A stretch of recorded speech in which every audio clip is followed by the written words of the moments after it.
Olá, estamos no ar com mais um Consumo no Divã, programa apresentado por mim e Matheus Froza, semanalmente aqui na TV Unifra. O Consumo no Divã de hoje, então, produzido pelos acadêmicos dos cursos de jornalismo e publicidade e propaganda do Centro Universitário Franciscano, conversa sobre consumo e esporte.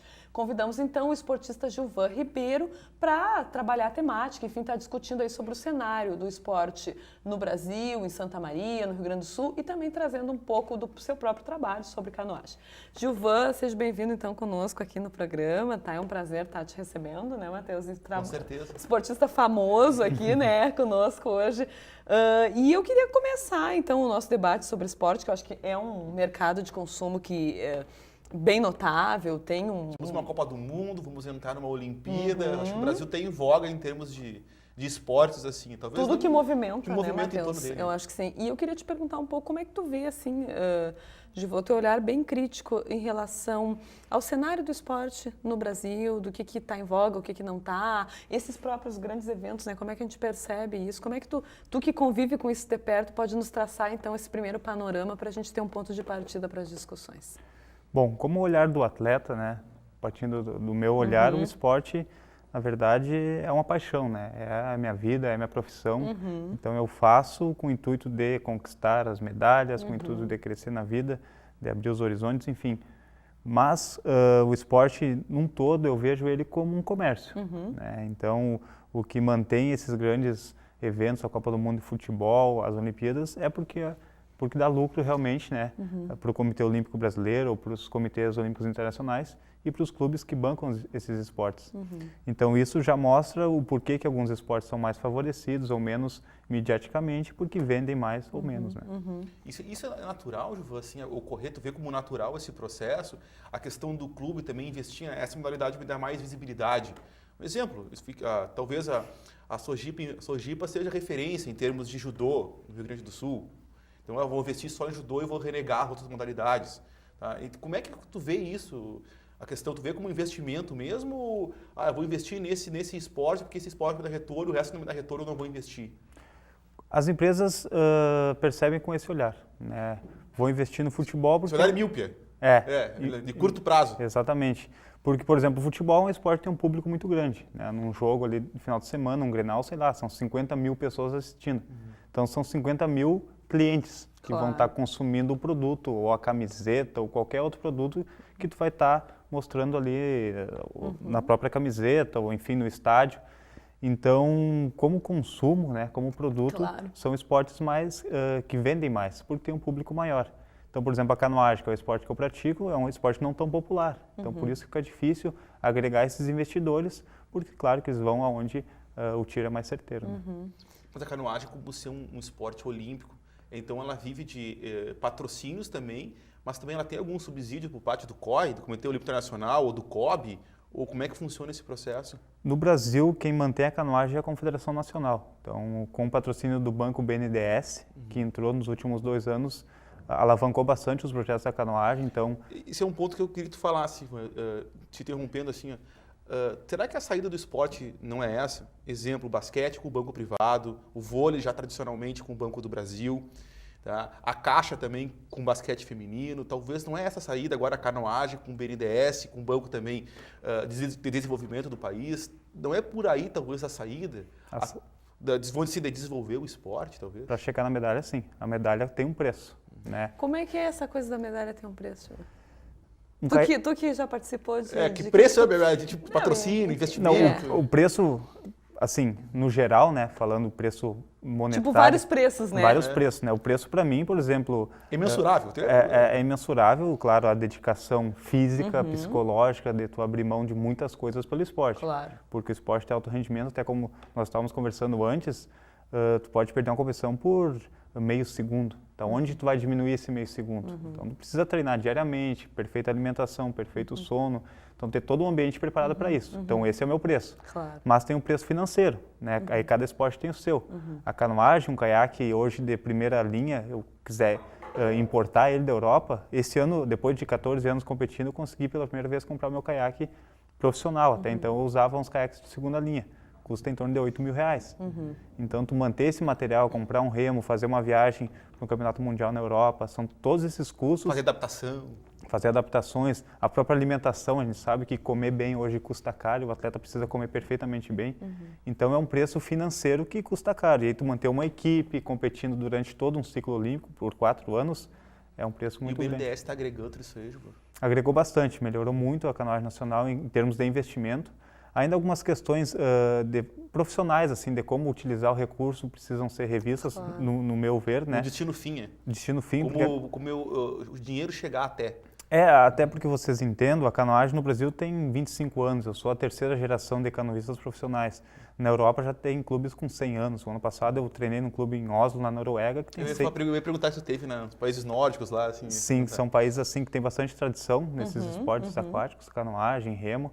O próprio polo também? Eles são O próprio polo também. também. A Hungria, que é um país no polo aquático muito bom e na canoagem também. E pegando o gancho, né, assim, até agora tu falou dos países nórdicos aí, até a nossa, também, trazendo o handebol também, trazendo o polo brasileiro, já tem treinadores de lá.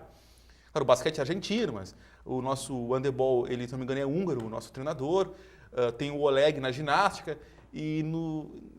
Na canoagem, tem esse perfil assim? Ou tu acha que está um passo atrás com o treinamento, com os treinadores? Não, nessa questão a canoagem nacional já conseguiu se adaptar bem. Nos últimos 10 anos, nos últimos 2 ciclos olímpicos, tivemos um treinador húngaro, então uma escola que é referência hoje no mundo. E agora estamos com um treinador português também vindo da Europa. Muda bastante. Porque como é um esporte emergente no Brasil, tem muitas questões técnicas e de treinamento também que a gente não entende. Então precisa vir alguém de fora para explicar. Assim como a gente exporta jogadores de futebol e treinadores também, né? Isso é interessante. E sobre esse olhar, assim, Gilvan, do investimento, voltando no ponto, assim, porque a gente percebe no Brasil um investimento ostensivo em futebol, né? Acho que é o esporte da vez. Mas também a gente percebe algumas ascensões. Canoagem, acho que vocês são um exemplo. Talvez a própria ginástica olímpica por um tempo, eu não sei como é que está agora o cenário, mas esse aqui elas tinham um centro de treinamento que foi bem, né? Em Curitiba, surpreendeu até recentemente o olímpico masculino, foi para uma final inédita até, mas já vem com esse centro olímpico que foi feito em Curitiba, e acho que, vamos dizer assim, de 10 anos do masculino, claro, teve uma medalha olímpica agora, então demorou 10 anos, mais que 2 ciclos olímpicos para vir uma medalha e para ter treinadores estrangeiros, fazer esse know-how todo aqui. Como é que tu percebe isso? Assim, tu acha que está tendo uma mudança significativa ou não? Mudou. Não vou ser tão pessimista nos últimos 4 anos ainda, porque cada vez mais está se falando em Olimpíadas do Rio, é a próxima vez, é a nossa, né? Então mudou. Desde o PAN vem mudando ou só para as Olimpíadas que realmente mudou? Desde o PAN mudou muita coisa também. O Brasil começou a criar uma cultura esportiva, as pessoas começaram a entender a divisão de esporte amador para esporte profissional, então começaram a entender o atleta como um profissional também, né? Porque até então era difícil, assim como na música ou nas artes, o cara está vivendo da música. Não, mas como assim vivendo da música? Vivendo do esporte. Então começa a mudar, tá? Um programa muito interessante, o Bolsa Atleta, que funciona já há quase 10 anos no Brasil. Que interessante, não sabia. É um patrocínio que vem direto do governo federal para o atleta. Então, para ele manter esse patrocínio todo ano, ele precisa estar... Tem um ranking lá. Tem um ranking. Foi o que nós conversamos em off antes. Eu tenho que estar no ranking para ganhar essa bolsa. Não é... Entre 10 primeiros, não sei como é que funciona. Não, entre os 3 primeiros do ranking nacional. Durante todos os anos que tu quiser receber, na categoria nacional, que é um valor um pouco menor. Na categoria internacional, entre os 3 primeiros do sul da América ou da América. Que interessante. Tu já recebeu algum tipo de auxílio assim? Sim, eu estou recebendo já há 7 anos, me mantendo no ranking internacional, que é entre os 3 melhores do sul da América, no mínimo, né? Que interessante. Então, teve mudança, então? Sim, mudou bastante. Mas até para a gente entender por que o futebol é tão valorizado ou não, é aquela questão do público, né? E como o atleta funciona, como é que a gente vai entrar no caiaque e treinar e saber se vai vir investimento ou não? A gente sabe que primeiro aprendemos assim pelo menos no Brasil, primeiro tem que mostrar a medalha, mostrar o resultado. Como tu vai fazer isso, não sei, se é patrocinador, se tu vai fazer... É injusto, Gilvan. Eu digo assim, a Mauro Imagem foi campeã olímpica e ela voltou campeã olímpica sem patrocínio. O patrocínio dela era até a competição da Olimpíada. Sim. E ela, claro, depois ela conseguiu pela medalha, mas supõe que ela não tivesse medalha, ela ia ficar sem patrocínio. O atleta no Brasil, ele tem que, além de saber treinar, ser um bom... Esse primeiro momento que tu dividiste, né, anteriormente, a pessoa chega à medalha com um auxílio por conta, seria assim, Gilvan? E depois... Muitos vão por conta. Por exemplo, o César Cielo, como ele chegou até a medalha? O César Cielo é um cara que vem de família rica, né? Sim. Que conseguiu ir treinar nos Estados Unidos com os melhores e aí ele chegou na medalha. E a partir desse momento ele consegue vender a imagem dele como campeão. E aí fica mais fácil agregar investidores. Claro. Então, no próprio esporte, convenhamos, natação, hipismo, tênis, tem esportes que são de elite, não adianta. Eu tenho que ter um clube para nadar, eu tenho que ter uma RAI, enfim, eu tenho que ter uma condição de pagar esse clube. Mas num segundo momento consegue o patrocínio daí. Já. Sim, mas aí o atleta tem que ser inteligente também, saber vender a imagem, né, convencer os... Ser comportado de acordo com a imagem. Com certeza, isso é primordial. A gente vê cada exemplo ruim no futebol, infelizmente, né, dos atletas que sujam a imagem Recentemente pessoal. no golfe com o Tiger Woods, que perdeu. Também perdeu todos os patrocinadores. Ou se envolver, por exemplo, com doping, que foi o caso do Lance Armstrong, aquele grande atleta do ciclismo que acabou perdendo os patrocinadores. Claro. Então ele tem que saber que a imagem dele é inerente à imagem como atleta, à imagem pessoal também, né? Claro. São coisas semelhantes, né? Sem dúvida. Não tem que desvincular a imagem do pessoal e do atleta. Não tem como, porque ele vira uma figura pública, Claro. as pessoas querem saber, né, sobre ele também. Com certeza. A gente volta daqui a pouco, então a gente faz um intervalinho falando então sobre esporte e consumo.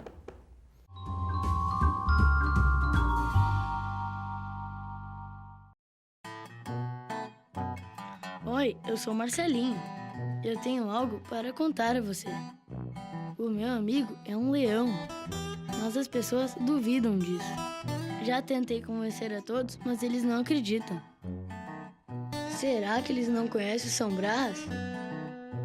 Se eles conhecessem, poderiam fazer novos amigos também, assim como eu. Faça a sua parte, adote um amigo. Inocência, energia que marca o nosso dia a dia. Cuide do nosso futuro, cuide das nossas crianças, com seu gesto de ternura. Santa Maria avança. Seu gesto pode mudar a realidade de muitas crianças. Colabore com a escola Nosso Lar. –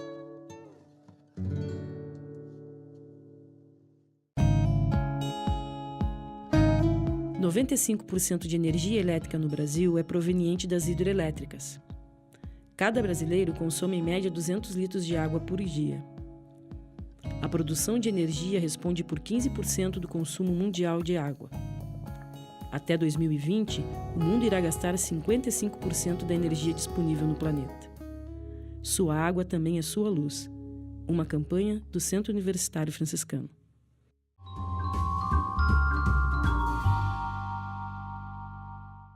Voltamos então com o Consumo no Divã hoje, com a participação de Gilvan Ribeiro, esportista de Santa Maria, enfim, com todo o seu destaque na canoagem, discutindo um pouco sobre a questão relacionada ao consumo e ao esporte.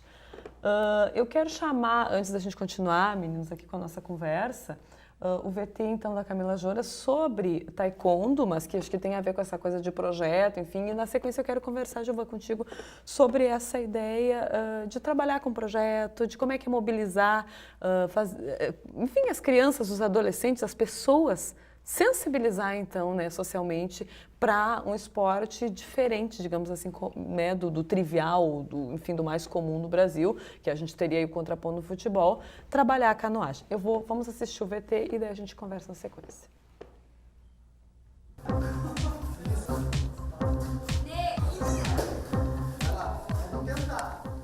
Já conquistei de primeiro, segundo lugar, foi várias já.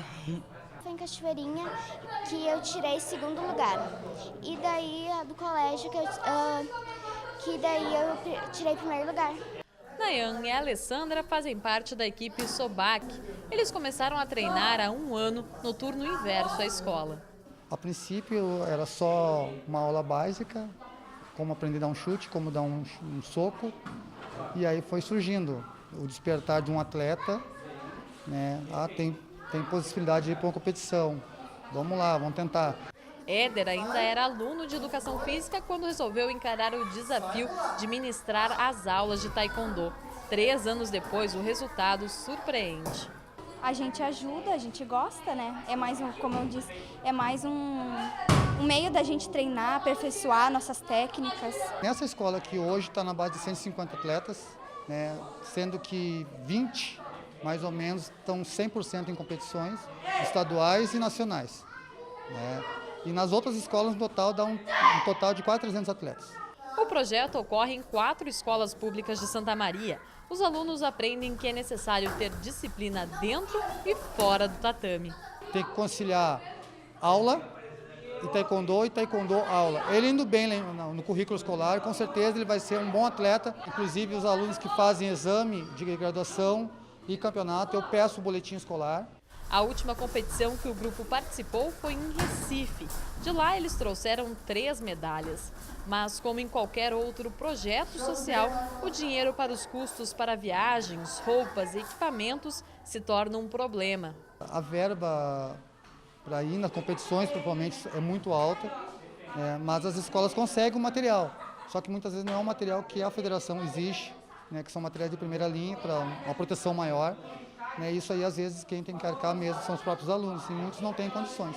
Mas para quem sonha em vencer no esporte, os obstáculos se transformam em superação. Pedinche, 10 centavos para ir no campeonato, ou para fazer os exames de graduação, rifas, 50 centavos, R$1, R$2, risotos beneficentes, vendas de galeto junto e aquele famoso mutirão na sala de aula. Desafios, adversidades que não tiram o foco dos mais de 300 alunos. Independente do lugar mais alto do pódio, de se tornar um atleta profissional, todos buscam a vitória, seja dentro ou fora do esporte. Muito suor, mas vale a pena.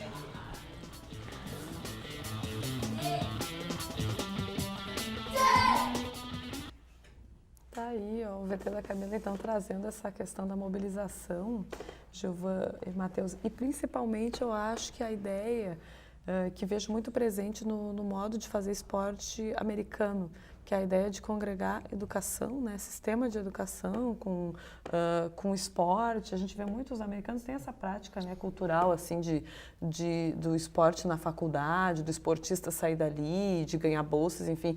E eu não sei bem como no Brasil a gente não tem esse modelo, E como é que tu vê essa conexão entre educação, acho que no primeiro momento, Gilvan, e esporte, assim? Acho que tem tudo a ver. São 2 linhas paralelas, são 2 lados da mesma moeda, esporte e educação. Porque o esporte, ele trabalha muitas questões disciplinares, questões da própria vida, reeducação social, reeducação ambiental, no caso a canoagem, que é um esporte que trabalha, que pratica no meio ambiente, Claro, claro. Então... Trabalha muito também, eu vejo a autoestima também. Sem dúvida. Eu acho que a autoestima, e depois do pessoal do mirim, são dessa idade assim, trabalha bastante a autoestima e ele fica socializado com os demais também. E é uma época que precisa de bastante disciplina, vou dizer assim, precisa conjugar muita coisa, muita descoberta e o esporte dá um foco interessante. Eu acho que os conteúdos tecnicistas da escola, da grade escolar, limita muito a visão da criança e do adolescente. Então o esporte tem essa capacidade de ampliar essa visão. O contato com o colega, o conhecer a si mesmo, se testando fisicamente e psicologicamente no esporte, numa competição. Então, essa questão da educação interdisciplinar o esporte traz e agregando ao ensino é muito valioso. Eu acho super importante. Como é que vocês trabalham isso? A gente viu ali, claro, um exemplo no taekwondo, do uso dessa interdisciplinaridade. Queria saber como é que no projeto de vocês, eu queria que tu comentasse um pouquinho, como é que é trabalhado isso com as crianças, como é que está funcionando esse projeto que tu situasse até para o público, Matheus? Está entendendo? Eu acho que um primeiro momento contando essa história um pouco do projeto de vocês e depois como é que participam, como é que é esse acesso? Como é que fica acessível para a população santamarense chegar até lá e participar do projeto? Então, a Sena é uma associação sem fins lucrativos que foi criada por Divago e eu, meu irmão, que também é canoísta profissional, aqui na cidade, no bairro Campestre, em 2010. Então, da Sena partiu o projeto Remar, que é um projeto de inclusão social através do esporte, que funciona também no bairro Campestre com as crianças de lá. Então, o projeto, primeiramente bancado só pela família Ribeiro, no caso a nossa família. Então, compramos o material, caiaques, o material básico para começar as atividades. A minha mãe se propôs a dar aulas voluntárias no período da tarde, que ela não estava trabalhando, e assim começou o projeto, uma ideia bem caseira, mas um sonho nosso de trazer um retorno para a população através do esporte, e porque a gente entende dessa importância do esporte como ferramenta de educação social, enfim. Claro. Então começamos esse projeto lá no bairro Campestre, hoje ele já tem 3 anos, e a partir disso criamos uma equipe de competição também. Porque as crianças não querem só ficar remando também na parte lúdica e do lazer.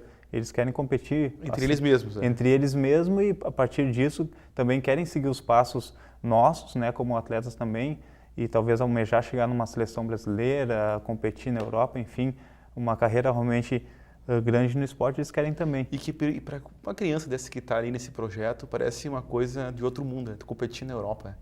Sem dúvidas. Mas é possível. Com certeza. É isso que eu vejo como interessante. Não, e eles veem como possível porque Givago e eu começamos. Vocês mostram as fotos no lá, mesmo lugar. Fala que vocês foram. Nossos pais moram no bairro Campestre até hoje. Sim. Então, meu sonho que eu tinha quando eu tinha 12 anos era conhecer Porto Alegre. E hoje eu já passei por mais de 20 países através do esporte. Então, o esporte me proporcionou isso. E tu passa a experiência constante para esses jovens que estão lá, Givago? A gente, com a canoagem ali, a gente ensinou eles, ou pelo menos abrir os olhos deles que é possível sonhar, né?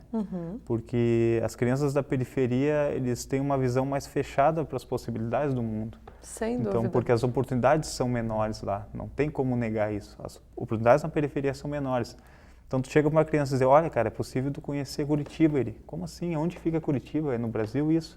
Pô, é possível tu ingressar na seleção brasileira, tu ser um atleta remunerado, ser um atleta profissional. É possível tu conhecer... Ir para um Pan-Americano. Ir para um Pan-Americano, representar o teu país. E ele, peraí, mas eu nunca representei nem o bairro, sei lá, ou no máximo a escola, num campeonato de futebol. E aí ele começa a sonhar com aquilo e ver que é possível. E ainda usando o nosso exemplo, eles veem que é mais possível ainda, que isso é palpável. E se não for no esporte, talvez ingressar numa faculdade também, eles começam a ver que... Porque, infelizmente, a visão deles é terminar o ensino fundamental ou médio, conseguir um emprego de pequeno porte e viver aquela vida menor, assim, suficiente. Né? Para mim tá ótimo, tá legal, vou construir aqui no fundo da casa da minha mãe, tá beleza. Porque a autoestima deles não é muito grande em relação a não isso. Que isso seja ruim, né? Isso não é que isso é ruim, Giovana, mas tu tá expandindo o horizonte desse jovem, que ele pode transparecer barreiras, chegar num mundo que ele realmente não conhece. E eles não chegam, a maioria dessas crianças não chegam por achar que não são capazes, né? Então, quando tu mostra, ó, é possível, tu pode chegar, e o esporte é o caminho, é uma ferramenta para isso, eles abraçam todas as mãos. Que é a autoestima que eu falo, que eu acho que o papel do esporte talvez seja um dos pilares, é a autoestima. Sem que as pessoas serão capazes de chegar assim, ou no sonho dela, no sonho. Sem dúvida. Eu queria que tu falasse um pouco na prática lá do projeto, então, Giovana. Como é que é o acesso, né? Enfim, porque às vezes a gente está com um espectador que está querendo participar, né? Bom, hoje, infelizmente, a gente não pode agregar mais crianças no projeto, até por questão de recursos financeiros, né? O projeto ainda funciona a partir de doações. Temos apenas uma parceria com a Faculdade Metodista de Santa Maria, que ela proporciona, então, a possibilidade de termos acadêmicos de educação física trabalhando junto com o projeto. Então, eles são bolsistas, né, da Universidade da FAMES e trabalham como voluntários no projeto. Então, recebem uma bolsa e horas complementares na grade curricular para isso. E no mais, o projeto funciona com doações, a questão do material ou a equipe de competição quando vai viajar. É como no exemplo que nós vimos aqui no VT, tem que fazer risoto, rifa, algumas campanhas para poder envolver manter a comunidade para... Exato. As próprias famílias. Mas tem uma parte boa que 8 dos nossos atletas eles conquistaram o índice para receber o Bolsa Atleta, então que é um recurso que vem do governo federal, é um patrocínio do projeto aqui. Do projeto aqui. Então eles já são remunerados para treinar. É uma bolsa de R$910 que dá muito bem para eles se manterem. Claro. Então continuam estudando, que esse né? O intuito. O intuito é eles continuarem estudando sempre, depois terminar o ensino médio, cursar uma faculdade, quem sabe. Mas no contraturno eles treinam então para competições de alto rendimento. Então o projeto hoje funciona em torno de 20 crianças e essas 20 crianças participaram do último campeonato nacional há 2 semanas em Curitiba, no Paraná. A Sena conquistou 25 medalhas. Nossa equipe hoje está entre as 7 melhores do país na canoagem. Então a gente tenta agregar essa parte do lazer e lúdica e também da competição, né? Claro que no futuro a gente quer agregar mais jovens, talvez ampliar para outras comunidades da cidade, mas ainda a gente não consegue fazer isso por questões de recursos. E Giovana, e nós leigos, se é uma orgânica, sei lá como é que te faz? Como é que é o processo? Para encerrar o programa, agora fala aí. Como é que é o processo? Nós quiserem lá, os curiosos quiserem participar, fazer uma aula lá, interagir lá, como é que faz? Você pode lá praticar o stand-up, que é um esporte a remo, uma prancha adaptada a remo, muitas pessoas já conhecem, virou febre no mundo inteiro, e a própria canoagem pode conhecer também. Então tem aulas particulares, é só agendar, pode ser no telefone 3225-5838. 3225-5838, vale lembrar. Então pode pré-agendar uma aula em grupo, ou individual, ou personal, para também interagir e conhecer o esporte como lazer. Ah, que interessante. Nossa, então olha aí, ó. Fica a dica, então, oportunidade, a oportunidade, acho, para a população de Santa Maria de valorizar, principalmente a canoagem, o Gilvan e o Givago, que não veio, mas que na próxima a gente pode, né, combinar, né? E fica também como atento ao próprio programa, a entrevista também, para as empresas da cidade, a Gilvan, quiserem apoiar, incentivadores, quiserem eu acho que sim, apoiar né? o projeto e divulgar a sua marca dentro do projeto da cidade também. Fica a dica também, aí, hashtag fica a dica. Fica a dica, eu acho que sim. Gilvan, muito obrigada pela tua... Nosso tempo é curto, infelizmente, mas eu agradeço assim, imensamente a tua participação aqui, né? E que esse projeto seja um sucesso e que a gente possa estar aqui conversando outras vezes, quem sabe, de uma forma até mais ainda, né? Trazendo coisas que agregam a isso e trazendo novidades e, enfim, eu agradeço muito a tua participação. Eu agradeço, um bate-papo muito legal. Jóia, obrigada.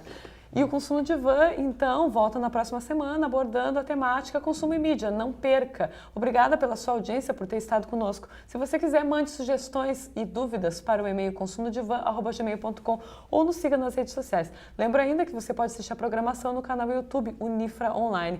Boa semana, até a próxima!